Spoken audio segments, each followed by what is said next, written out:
On KPBS Midday Edition, we're connecting communities through conversations. You'll hear truth around the leading issues and the leading controversies with historical context, along with perspectives that keep you informed, inspired, and make you think. Listen to the Midday Edition podcast and wherever you get your podcasts. Good morning, I'm Lawrence K. Jackson. It's Thursday, May 14th. We'll tell you what's new in Mayor Todd Gloria's revised draft budget. More on that next, but first, the headlines.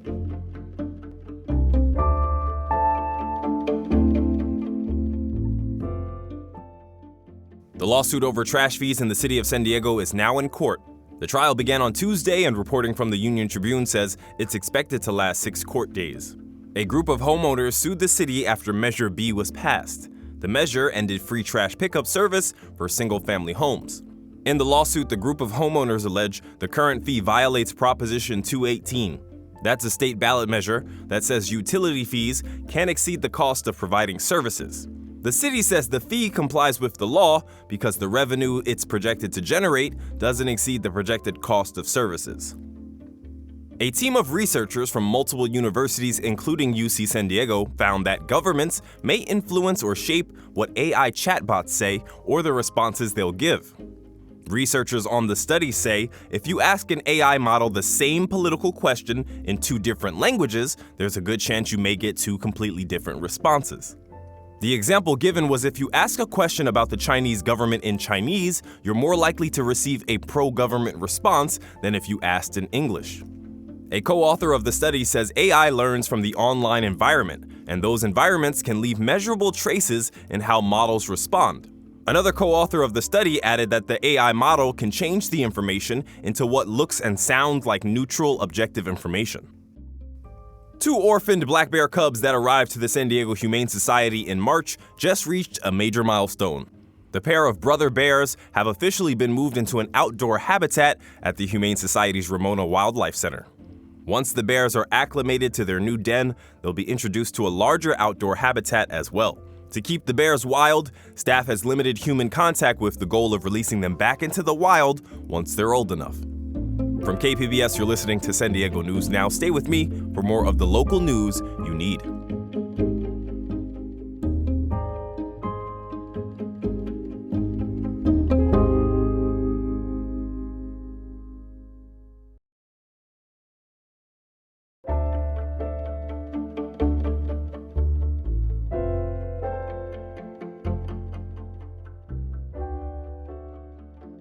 San Diego Mayor Todd Gloria announced yesterday a revision to the draft budget that restores some funding for neighborhood services. Public Matters reporter Jake Gatta tells us what the new proposal funds and what's still on the chopping block. At a press conference at the Park de la Cruz Recreation Center, Gloria said tourism and golf course revenue will allow the city to reverse some proposed cuts. The new draft restores funding for some recreation centers and libraries and for youth and violence prevention programs. These restorations are being paid for by a slight improvement in tourism revenue, as well as new ongoing funding transfer from the city's Golf Enterprise Fund. But he said the revision does not restore funding for arts and culture, which is facing an 85% reduction. Gloria said the cuts are necessary to close the $118 million deficit and maintain funding for other priorities. This May revise will maintain our focus on the fundamentals for San Diegans, keeping you safe, repairing our roads and other infrastructure, reducing homelessness, and building more homes that you can afford. Councilmember Henry Foster III, who represents District 4, applauded the mayor's changes. These proposed restorations reflect the advocacy of residents, community leaders, and my council colleagues who spoke up about the importance of protecting neighborhood services. But Foster also said he hoped the final budget would restore arts and culture funding and that there will be more opportunities for changes in the coming weeks. Jake Gatta, KPBS News. As you just heard, some San Diego recreation centers will be saved under the latest budget proposal. It reverses cuts to recreation centers in Districts 4, 8, and 9, plus 1 in La Jolla. But rec centers in other districts are still in danger of being closed or having their hours reduced. One center still considered for closure is Cadman Park, where Leigh MacArthur and his wife often walk with their grandchildren. If you invest in an 8-year-old, you've just invested in the next 70 years. So that's where the money should be spent. Cadman is the only park within walking distance for some local families, and many of the houses nearby don't have yards big enough for kids to play. The cuts originally proposed in the city budget amounted to $5.4 million, with full closures at 14 rec centers. Despite the restored funding, some rec centers may still be closed or have their hours reduced.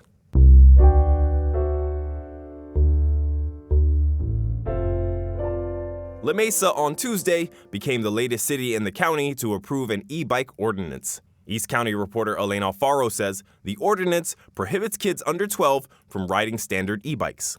The City Council passed the ordinance with a 4-1 vote. Councilmember Laura Lothian cast the dissenting vote. I feel like we need to let parents make decisions for their children. Again, the problem is the teenagers, and it's not the 8, 9, and 10-year-olds with their parents. But Councilmember Genevieve Suzuki affirmed this ordinance is necessary and allowed under a state law targeting San Diego County. It simply establishes what California law has long recognized, that some vehicles require a minimum level of physical size, cognitive development, and judgment that children under 12 have not yet reliably reached. The law, passed in 2024, allows cities to prohibit kids under 12 from operating standard e-bikes that can go as fast as 20 miles per hour. In addition to passing the ordinance, council members also directed staff to explore options for more bike lanes near schools and bike safety workshops. Elaine Alfaro, KPBS News. South County San Diego received the most federal childcare funding in the state. That's according to a new analysis of 2024 data from the California Budget and Policy Center. Health reporter Heidi DeMarco says the report comes as California lawmakers prepare to finalize the state budget and a legal battle continues over a federal childcare funding freeze. In 2024, the federal government spent nearly $49 million helping low-income families in the South Bay pay for childcare. But even with that support, providers say demand for subsidized care continues to outpace what they can provide. Currently, for the County of San Diego, have about 2,000 families on the wait list for subsidized childcare. Kim McDougall runs the YMCA Child Care Resource Service. She says the shortage could become even more challenging if next year's state budget doesn't fund more spaces. Only 22% of eligible children are able to enroll in what they're eligible for. Governor Gavin Newsom's proposed budget delays a previously planned expansion of 44,000 subsidized childcare spaces statewide. A California lawsuit against the Trump administration over a federal child care funding freeze is ongoing. Newsom is expected to release his revised May budget Thursday. Heidi DeMarco, KPBS News. That's it for the podcast today. As always, you can find more San Diego news online at kpbs.org. I'm Lawrence K. Jackson. Thanks for listening and subscribing. By doing so, you're supporting public media, and I really want to thank you for that. Have a great day.